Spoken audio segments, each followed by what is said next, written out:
Ani maqaan kiyya Sirkannaan Ahmad walaloo xiqqoo takka waa'ee tokkummaa Oromoo irraan barreessee isiniif dubbisuuf deema. Obsaan dhaggeeffadhaa. Babbareedoo lammii kukuulee ilmaayyaa dhala Oromtichaa maatii Oromiyaa xiqqaa fi guddaadhaan akkam jirtan fayyaa xiqqaa fi guddaadhaan akkam jirtan fayyaa. Ijarraan hambisaa lammii konoobsaa xiqqoo walaleessaa gurranaa ergisaa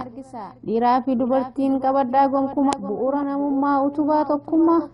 dursa Oromummaa gosaa fi gandummaa qoqqooduu lakkisaa amantiin tan abbaa waaqaatu murteessaa yaa ilmaan Oromoo tokkummaa jabeessaa tokkummaan humnaa suuta wal daandeessaa kalacha qabsoodhaa abaa kunuunsaa gabrummaa jalaayis isaantu nu baasa gabrummaa jalaayis isaatu nu baasa. Dukkanarraa baane baatee aduun guyyaa Oromoon tokkichaa baalee ammaraayyaa Arsii fi Booranaa Shawaa hamma dhihaa Harargee fi Jimmaa marti waliin booyaa Iluu fi Wallaggaa cufti waliin taayaa sabboonummaan dhugaa hojiin addaan bayaa barataa barsiisaa barnoota ammayyaa dantaa mataa boruuf nu ol kaayaa ka'aa tattaafadhaa gabrummaan nuuf gayaa ka'aa tattaafadhaa gabrummaan nuuf gayaa. Oromoo lammii koo saba guyyaa rakkoo gaddaa fi gammachuu waliif taane hirkoo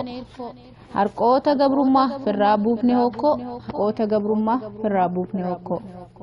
tokkummaa dagaagsaa irbuu haaromsaa mee takka qalbeessaa gootowwan kaleessaa Elemoo Qilxuudha nadhii fi Taaddasaa gootowwan kumaatama daandihee tarreessa gootowwan kumaatama daandihee tarreessa. Tokkummaa sabaadhaa shasharafuu dhiifne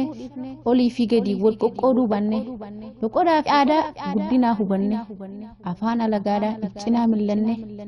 dogongora keenya gurrarraa cufanne yoo dandeenye malaan teessifne gorfanne akka sabatti baay'ee miidhamne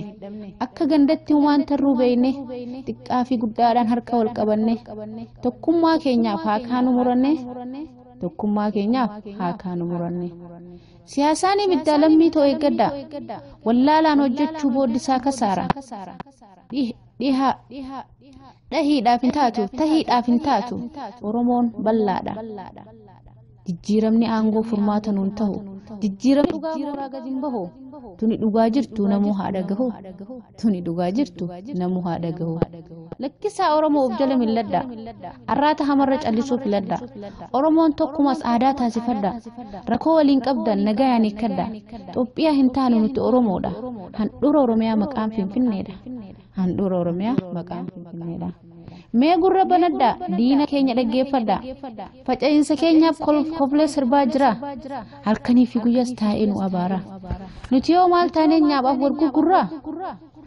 nuti yoo maal taanee nyaapaaf wal gurgurraa dhugaan hin cittu ni qallatti malee